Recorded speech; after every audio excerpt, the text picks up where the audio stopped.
Going. Welcome to this week's almost abstract outdoor weekly news. My name's Rob Yates. I'm one of your hosts. I'm bloody incredible, and today I'm joined by my Cagney if I am Lacey, my Elizabeth if I'm Philip, my Naked if I'm Afraid, my Bart if I'm Homer, my Fred if I'm Barney, Mr. Mark Hopkins. Evening, Hoppy. How's the world? I don't know which one out of those offends me the most, to be honest. There's quite a few today that would have made me. Elizabeth and Philip, that's an interesting one. That's just because you're a queen. I'll take that on my chin with my little bells, my Bell's Special Reserve tonight. Awesome. Bell's Special Reserve. Oh, I've got Balmore tonight. It's very nice. Cheers to everybody who's watching or listening to us on audio on iTunes, Spotify, or any one other place that you can find us. Here's the deal with the weekly news, ladies and gents, because he gets outdoors, I get outdoors, we all get outdoors. And if you want to contribute to tonight's almost abstract news, this is how you do it. You go and that's join us live, by the way, and have your 2 pennies worth. Put some feedback in, or even let us talk about you in public.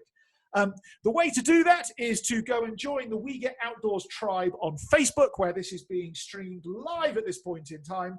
And in there, you can go and comment, throw in your 2 pennies worth, tell us your news, your views, add your 2 pennies worth on anything that we decide to talk about to prevent us running away with the show. And so if you want to be a star in this show and have your name mentioned on YouTube, or not, as the case may be, go join the We Get Outdoors tribe and join us every Wednesday when we do the weekly almost abstract outdoor news. So without further ado, Mr. Hopkins, where are we kicking off this week? Well, we're kicking off with a bit that made me, sometimes you look at things in the news that make you feel less of a man. Look at and you go, man.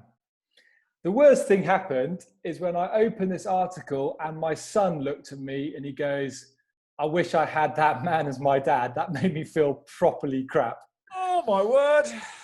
And that was because this dad had created and built the most cool climbing wall in his stairwell.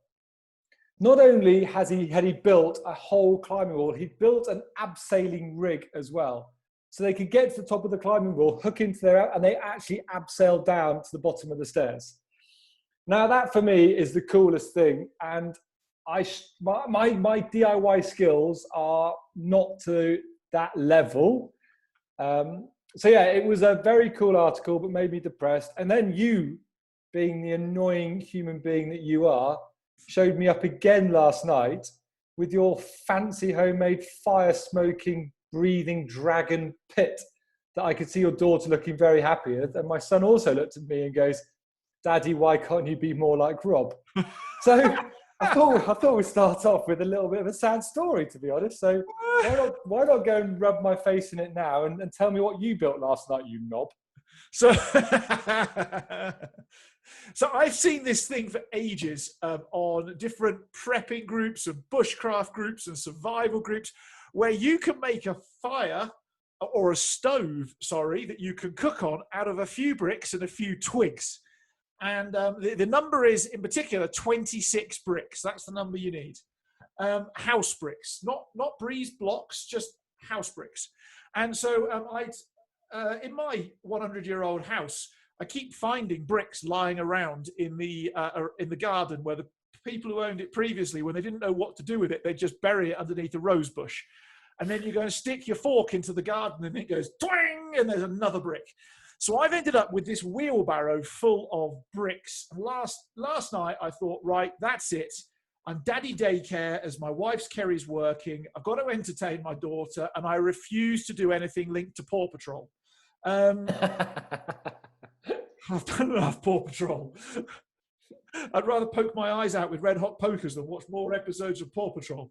So I decided that Caitlin, while being 3.5, was now going to person up and become an adult, and she was going to play with all things sharp and fire and heavy brick related.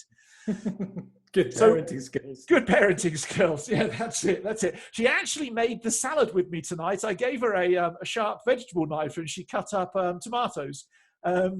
which she's still got all 5 digits left on one hand, so I'm sure that's all good.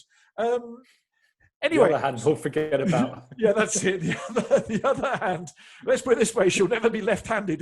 That's for certain. Anyway, moving on. So we built this brick stove. It's got a little hole at the bottom that you put a piece of cotton wool, Vaseline, and light it and put that at the bottom with lots of twigs, and you feed it with twigs. And then the chimney effect fires flames up tall that stick out the top. In fact, the flames got to about over 1 meter in height out the top at one point in time as a jet. And then we helped Caitlin. I'll tell you something funny about bricks in a second. We helped Caitlin realise her favourite meal last night. She said, "Caitlin, what would you like for dinner?" And she says, "Crispy potatoes and sirloin steak, please, Daddy." And I'm like, "Caitlin, how do you want your sirloin steak?" And she says, "Medium rare, please, Daddy." So last night with a cast iron pan, we cooked big, and we had proper fat, like I'm gonna be sexist to call them man steaks, big fat man sirloin steaks that we cooked over on the stove last night. And Caitlin had her piece of steak, and she got to play with fire. Now, on the subject of bricks, Rachel Hiley from the UK, who's one of my best friends, her and her husband Roger have got a really nice house in Brackley, just near Banbury, or I don't know, near where your dad is in Warwick, actually, in the UK. And when we went you and I went on business to the UK 2 years ago, we had a few days off at the end, and my few days off mostly turned into a rather large drinking spell with a whole bunch of people I haven't seen for a while. And Roger and Rachel used to have a really nice brick wall in their back garden until after a bottle of Highland Park, I managed to fall on top of the wall, and now they no longer have a wall in their back garden. But they do have a lot of bricks that now Roger can make an awesome fire with. How good's that? There you go. You are... Oh, he's frozen. Oh, you're there. What did you say again? Sorry, you froze. I said, you just created a 26 brick chimney for them. You are like the ultimate house guest. You take something, you break it, and you turn it into something better. Who needs a wall when you can have a chimney? Exactly. In fact, I think Roger's gone so far now as to actually demolish the rest of the wall and put in, he's actually put in railway sleepers because he's worked out that I can't break those quite as easily.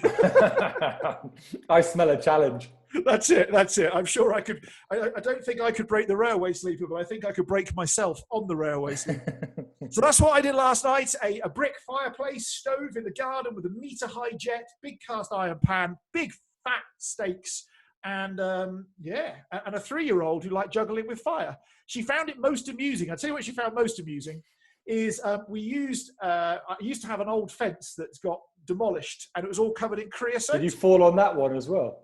No. So, but bits. I split the creosote strips of wood into bits that are like, I don't know, 2 centimeters by 2 centimeters square and quite long. And if you put it in the fire for a while, the creosote on the wood catches light. And so Caitlin's most bit of entertainment was setting light to the top of a long creosoted piece of wood and then running around the patio with a flaming object above her head, screaming and giggling. Isn't that how the Fire of London started? It's a good job I don't live in the UK anymore. Otherwise, social services may well be taking me to prison about now. There's a whole other story about social services. Anyway, we won't go there. Enough stories about that. So there we are. So that's what I've been up to. Mark, you need to step up in the dad game. Otherwise, your son, well, he's just disappointed. He'll see those pictures somewhere and he'll just be disappointed. You've got to step it up and make him a brick fire. Well, I did follow your video that you did on fire tips, and I did show him how to start a fire with a fire starter, a bit of Vaseline, and a cotton pad this weekend. And he was interested for about 30 seconds, and he goes, "Daddy, I'm tired. Can I go and play on my PlayStation?" Oh, my word. So now we found another piece of news to share with you this week, and arguably this is the most useful thing the United States Postal Service has ever done. Because sometimes their time... Have you ever been to America and posted something? No, it's not something I normally do on holiday. Well, that's true. I suppose that is. Well, I have. I've worked in America and I've posted things. And, well, frankly, snails and pigeons would often be a faster service than what they do. Now, unlike South Africa, where if I post something it's like gambling, because I'm never too sure if it's actually going to get there. In America, it does get there. It's just you're never too sure how long it will take. So, Mark, what's the most enjoyable thing they've done?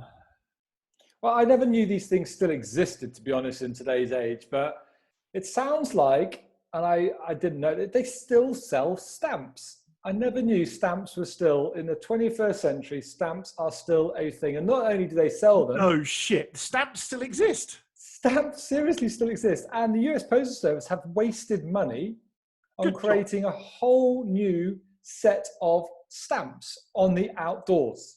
So just to rub it in people's faces that they're in lockdown, quarantine, stay-at-home order, whatever it might be, and now we're going to go and send them letters that will get there in August with pictures to depress them. Good job. And do you know the funny thing is, in August, we'll be back in lockdown anyway. So you send it in lockdown, everyone will be out of lockdown. In August, we'll be locked down again. That's not funny, just true. But yeah, so they got 5 scenes. And here's a test for you, Mr. Yates. Yep. The US Postal Service have come out with 5 scenes from the outdoors. What do you think are the 5 scenes that they have used? Big Bend on the Grand Canyon. No. Oh.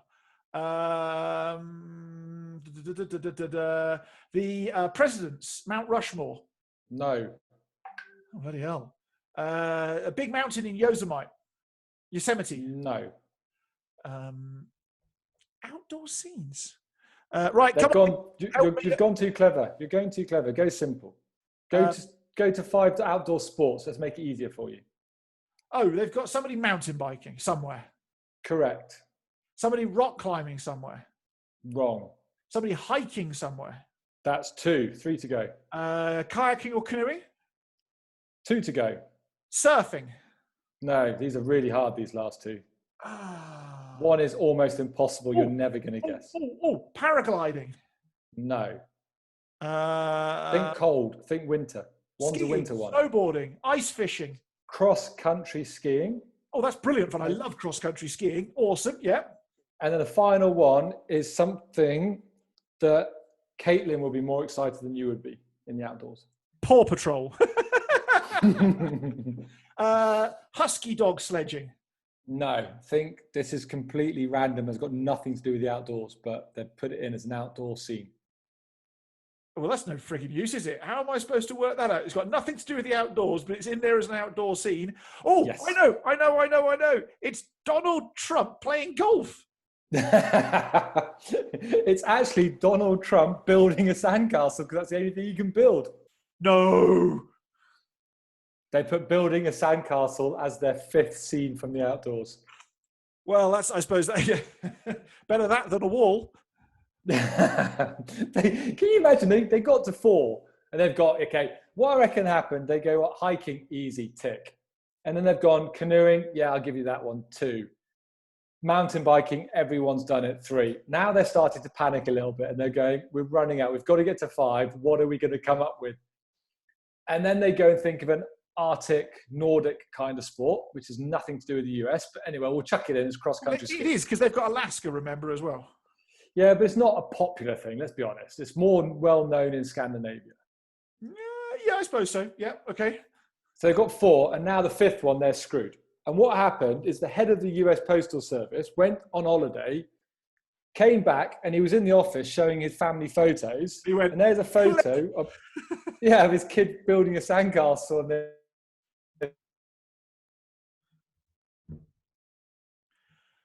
Jeepers, you disappeared again. So sandcastles. Yeah. Where would you have, if you were to have a picture of somewhere or something in the outdoors, what would be in your stamp? I would have a picture. Actually, I'd make it a funny one. So when I was growing up, my grandparents went to Kenya and they came back with a tea towel. And the tea towel was in the downstairs toilet. And it was a photo of a game vehicle filled up with the big 5 in the game vehicle and all the humans in the bush and the lions giving all the people the zap. I would have that as my stamp. I'm far more arty than you. I'm far more emotional about this stuff than you. I'd have I'd have a picture. There's a valley in northwestern Italy called the Vez Asker Valley, and where the valley exits into a bigger valley. In fact, near where you've been there, actually, it's near the place in Italy, big lake you went to last year. What's it called? Lake Como. Near Lake Como. Anyway, and by there, where the valley exits is a massive dam wall, and it is the dam wall that James Bond bungee jumped off in one of his at the start of one of his films. Really? Yeah. That's very cool, that one. I like that one. But above that is one of the most beautiful whitewater rivers I have ever kayaked in one of the most beautiful valleys. It's all granite bedrock, so it's big, smooth slabs and history that dates back for like 800 years. There's buildings there that go back to like the 1200s, 1400s, that sort of time. And the water color is sapphire gin blue in color. It's that sapphire gin. You know sapphire gin, like that turquoise color that it is. Yeah, just call it blue. It's much easier.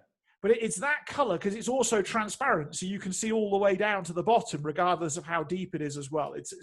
But the other thing that's in this valley in the summer, because the beach is a long way away, and you know how the Italians are when they go sunbathing.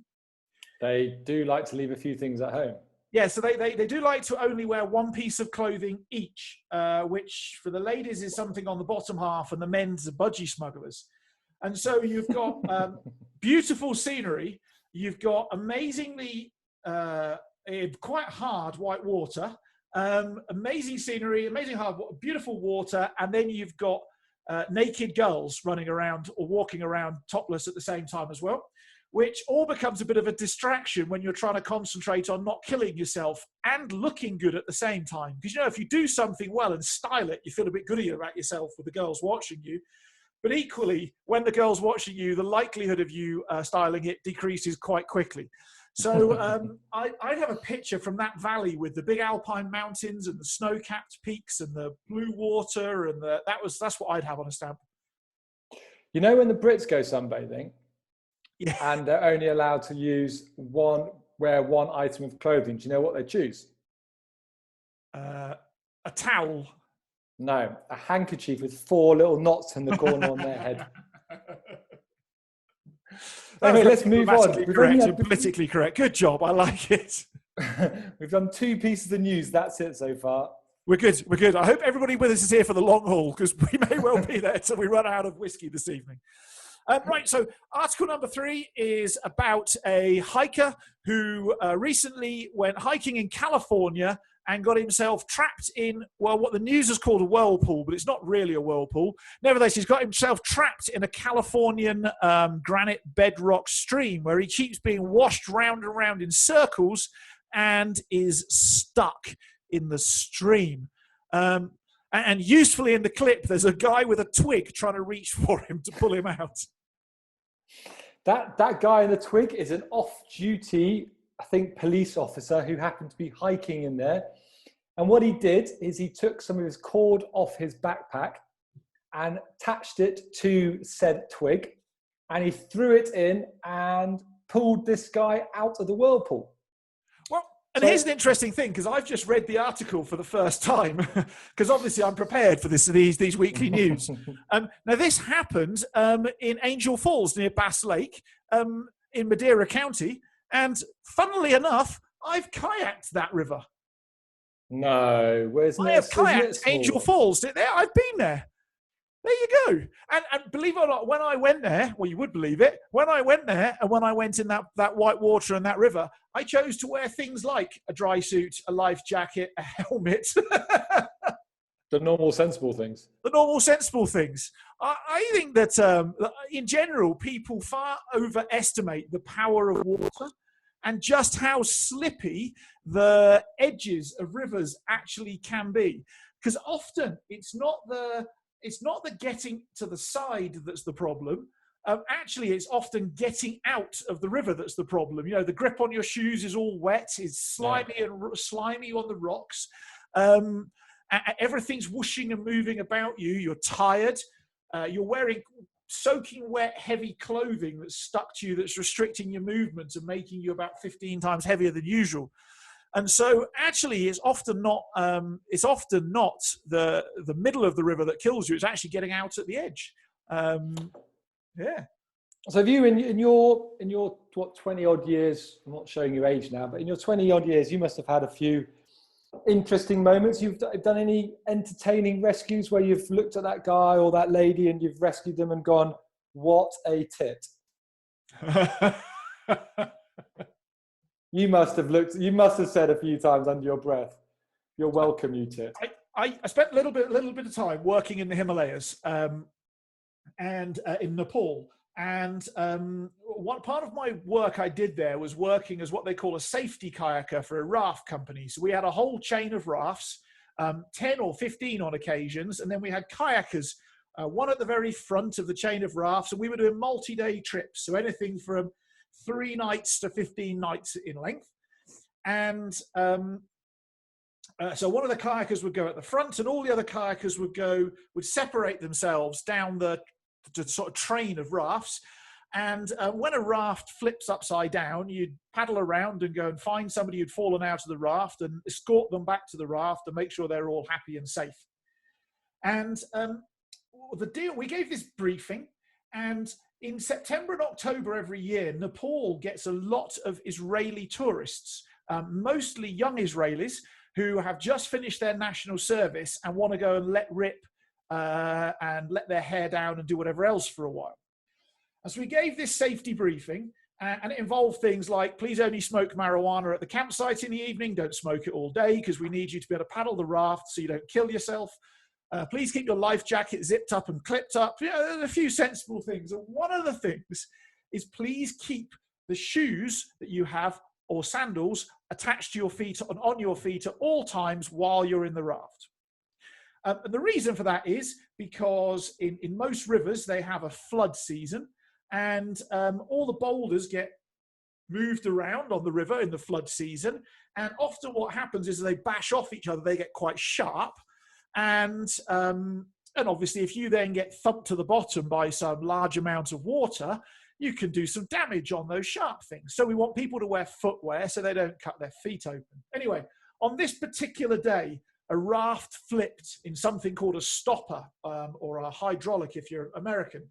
And clients got flung everywhere, and this one guy sails through the air, disappears, and comes up screaming blue murder.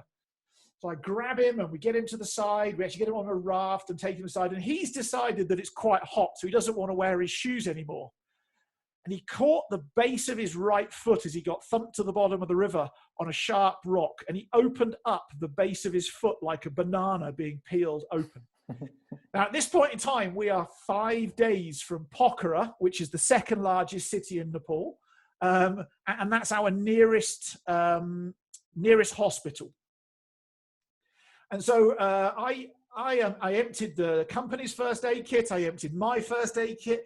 And every day we were changing the bandages, soaking his foot in salt water. We didn't have suturing equipment to put it back together again. So we just taped it back together again. And then we rushed the trip. We actually finished the trip a day early. So we pushed really, really hard to get him to the end and get him to hospital. And so we get back to Pokhara.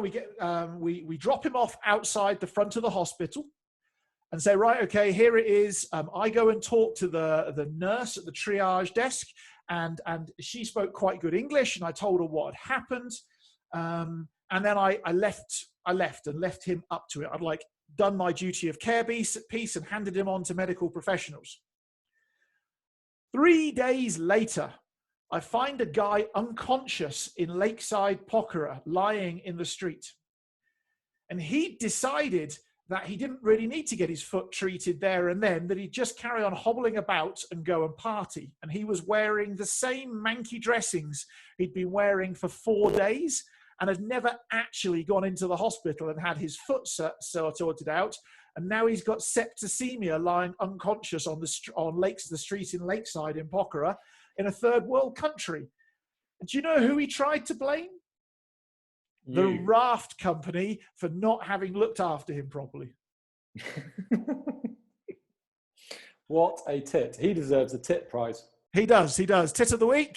There we go. I can't remember his name. Not interested. I can also tell you another story about the next trip, about how a friend of mine found his now wife, which would be quite an amusing story, which I'll have to be quite careful around because he might get upset about it. But I'm sure I can share that with you in a future episode. Now, tell me, Hopkins, what is it that you found in the outdoors that wasn't supposed to be there but was there? This is a really funny article. So we've all done quite a lot of stuff, and every now and again you find some things on the trail that you look at and you go, how did that get there?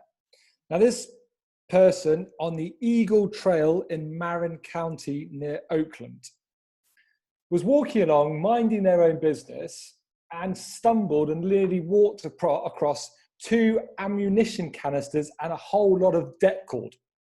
What? And had to call the bomb squad, and they had to do a controlled explosion to blow up this ammunition canister. Now imagine going out for a nice peaceful walk, and next minute the bomb squad rock up and there's this massive explosion in the most peaceful part of Marin County. So it was just one of those things that I'm sure you can think of times that you've been doing something that normally when you're on a hiking trail, the things I'm worried about walking into are black mambas, cobras, or boomslangs and all the stuff that are going to bite and kill me. I would never expect to walk onto a mine or an ammunition canister and det cord.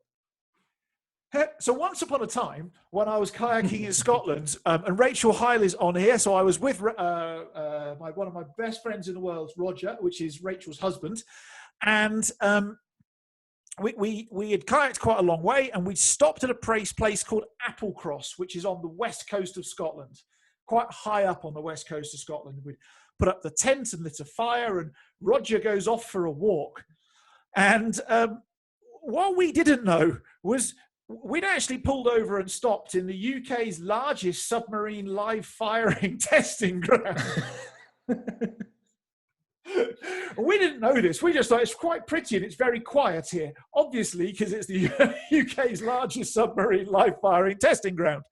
And we thought it was quite quiet and quite nice, so we'd stop there. Roger went off for a walk and came back escorted by 2 soldiers with SA-80s, asking him who he was and why he was here and should he really be there.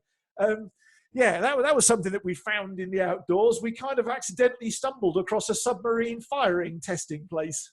That is something you would stumble on. I can see by accident. Oh, I've got another one. So we also landed at a beach called, where was that? Sandwood Bay. Sandwood Bay is by Cape Wrath in the UK.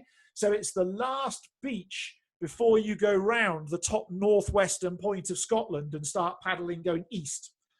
And we'd had quite a spectacular few moments at Sandwood Bay, different stories for a different day, but we almost killed the other Roger who was with us, who was like my second dad when I grew up. And he's a nuclear physicist. We almost killed him there. It was a different story for a different day. So we were all a bit emotional and a bit like, we landed on the beach and big waves and a bit of a mess. And we find this cave. And now this place is miles from anywhere. And in this cave is 4 dead pigeons and bottles of clear alcoholic liquid just stacked there. And nobody for 15 miles around. That sounds the start. We camped about 200 meters away from that cave, and I shit you not, I didn't sleep a wink that night. I'm just every time the wind ruffles and you hear that noise of the tent, you're like, oh no, the tent door's going to Blair Witch going through your head, or the tent door's going to come open, or somebody get off my land. Anyway, there we go. Things I found in the outdoors. We could do this for ages, but we have been here for quite a while. So let's move on to pick of the week. Yes, tell me more. So both you and I are going. Honest. All we want to do is get out, get busy, get in the bush, get hiking, get camping, get canvas, get stars, get fire, get the whole stuff. Yep. And the tribe members are really good at rubbing it in, I think it's fair to say. They love putting some really good photos that really piss us off because they make us jealous. So the pick of the week, this one is from a gentleman called Fred, I think it's Kolky is how you pronounce his surname. And he is the person who's pissed me off the most this week. So thank you, but no thank you. Yeah, basically. He put on a stunning photo of a sunset. The colours are incredible. It's over a beautiful lake with trees in the back. And I'm just imagining setting up camp on that lake, having cooked a nice meal, about to go and having a glass of wine or whiskey and then seeing that sunset. It reminded me of a time actually when I spent 3 or 4 months camping and through New Zealand, and I was camping on the side of a river, and it had the same kind of sunset. So, Fred, don't like you. I'm not a fan of you. Please leave the group now and don't post any more photos. He's lying, but you could turn it the other way. You could just imagine the quantity of black flies and mosquitoes that are eating him while he's taking that picture. Yeah, but I bet he's still happier than we are at the moment. Cool. Right. Last one of the week. This is quite amusing. We will put the link for this in the notes. But there is a whole Facebook group, which Mark's just found out I'm a member of, out there, dedicated to bad wildlife photographs. And when we say do you know bad, what the group's called? I think, is it called the Crap Wildlife Photography Group? Yes. That's such a cool name. The Crap Wildlife Photography Group. It's just literally called Crap Wildlife Photography. Celebrates all terrible, failed, and hilarious bad animal photos online. And it celebrates the fact that we all know that all great photography requires timing and patience, and this group is for people who have neither of the above. Wow, I don't know. Some of them have timing. There's this one photo. I have no idea what kind of bird it is, but there's this bird standing on this like wooden stump in the lake, having a dump. He's waited. I think he's waited a week. He's literally got there, and he's had his prunes in the morning, and they've worked magic, and it is projectile shit coming out, and he's just captured this bird having the biggest crap I've ever seen. That's a favourite. And then there's the squirrel. The squirrel's quite a funny one. And there's 2 bears humping. That's quite good. Have you seen the goose stepping birds? Yeah. There's a photo of 2 birds goose stepping in absolute perfection. It is comical. In fact, there's even another one here of a bird on a bird table that the head has moved at just the wrong moment. And actually it looks like a headless bird on a bird table as the head has moved round. I think that's absolutely genius. Yeah, all sorts there. So go and check out Crap Wildlife Photography as a group on Facebook. Another guy here who's got a picture of, he went to take a picture of a duck, and then the duck put his head under the water and shoved its butt up in the air. So many cool photos. Go check it out. And hey, I tell you what, if you've got a Crap Wildlife photo that you would like to submit on the We Get Outdoors Tribe Facebook group, go stick it up there. Mark and I will vote on our favourites and celebrate it in the next few weeks in the news. Like, if you can't beat them, compete against them. That's what I say. So there we go. Here we come to the end of this week's news. If you want to come and be a live person on this week's news, like this week, we had, I've lost it. We had Rachel Hiley, Tessie Adams, Barry Hughes, Andy Turton, Stephen Lamley, James Lamley, Roger Hiley, obviously Mark Hopkins and Rob Yates, and a whole bunch more. If you want to become one of those people and come and have your inputs to this news, then go join the We Get Outdoors tribe. Apart from that, it's been a pleasure to spend time with my queen, my Fred and my Cagney this week, Mr. Mark Hopkins. Hoppy, anything to finish off from you? I'm feeling a bit vulnerable at the moment, to be honest. I'm feeling a bit like I need to go and big myself up and have a look at myself in the mirror. I'm going to light fire with my fingers. Oh, that's it. Like, it's a magic trick. Excellent. Apart from that, I'd like to finish off with I Get Outdoors. Oh, he missed the trick as well. I Get Outdoors. He gets outdoors. Oh, for God's sake. I get outdoors, you get outdoors, we get outdoors, we all get outdoors. Bugger off, have a great week, and we'll see you same time, same place, here next week. Please remember to subscribe, comment, share, Any comments are good, abusive or pleasant. I don't really care which. And subscribe to our YouTube channel. Be awesome, get outdoors. And I was about to say something really rude, so I'll stop right now. Bye-bye for now.